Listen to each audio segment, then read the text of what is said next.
మూడుమడక గ్రామమైన మా విలేజ్ లోనే 3 రోజులైంది ఒక మనిషి గల్లంతైన విషయం ప్రతి ఒక్కరికి తెలిసిన విషయమే. మా సుందర విజయ్ కుమార్ అంటే మా శాసనసభ్యులు ఎలమంచిలి శాసనసభ్యులైన ఎలమంచిలి సుందర విజయ్ కుమార్ అయితే ఎంత కూడా పెట్టించుకోవట్లేదు.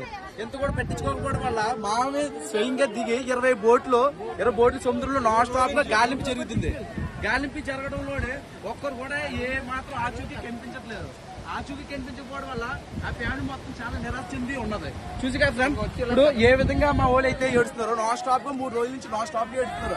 అలాగే మా విలేజ్ లోని వేట అనేది కూడా జరగలేదు. ఎందుకంటే మా తోటి మత్స్యకారుడు సముద్రంలో మునిగిపోయాయని మా ఒక్క బాధాకరమైన విషయంతో ఉండి మేమెందరినీ వాళ్ళకి సాయంగా ఉందామని మత్స్యకారులందరినీ ఏ విధంగా ఉన్నాము చూసి కదా ఫ్రెండ్స్. ఈ విధంగా ఉండడం వల్ల మాకైతే చాలా చాలా బాధాకరమైన విషయం. ఎందుకంటే రాలేదు, ప్రెసిడెంట్ ఏడు చేతులు, నాయకులు ఏడు చేతులు, ఎమ్మెల్యే ఏడు చేతులు, గవర్నమెంట్ ఏడు చేతులు ఓట్లేదు కొత్తలో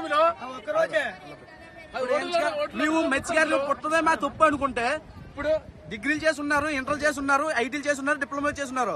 మేము ఎన్ని కంపెనీలకు వెళ్తే మమ్మల్ని ఏ మాత్రం పట్టించుకోకుండా ఉండకపోవడం వల్ల మేము అందరూ సముద్రం ఎక్కుతున్నాం. సముద్రం ఎక్కి వేట చేద్దామని టైంలోనే 24 గంటలు మేము సముద్రంలో ఉండేటప్పుడు ప్రతి క్షణం మేము ప్రమాదానికి ఎదురెళ్తున్నాం. ఎందుకు ఎదురెళ్తున్నాం అంటే మా బతుకుతేరు గురించి మేము ఎదురెళ్తున్నాం. మా 5 చేతులు మా నోట్లకి దిగడానికి మేము ఎదురెళ్తున్నాం. అలా ఎదురెళ్లి ప్రమాదకరం తుఫాను ఉంది అయినా సరే తెలిసి అయినా మా నోటికి అందట్లేదు. అయినా సరే మేము సముద్రం ఎక్కుతున్నాం. ఎందుకు ఎక్కుతున్నాం అంటే మా ఫ్యామిలీ చాలా మంది చూసారు కదా ఏ విధంగా ఉన్నారు. మొత్తం ఒక ఫ్యామిలీకి తోటి సాయం చేయడానికి ఇంతమంది ఈ విధంగా ఉన్నాం. ఏ ఎమ్మెల్యే ఎవరు కూడా మా ఊరు ప్రెసిడెంట్ కూడా రాలేదు. ఇప్పుడు ఏ పార్టీ 3 పార్టీలు ఉన్నాయి, 3 పార్టీలోని ఒక ప్రెసిడెంట్ కూడా మా ఊరికి అయితే రాలేదు. చాలా నిరాశ చెంది ఉన్నాం. చూసి కదా ఫ్రెండ్స్, ఎలా ఉంది బాధ అంతే.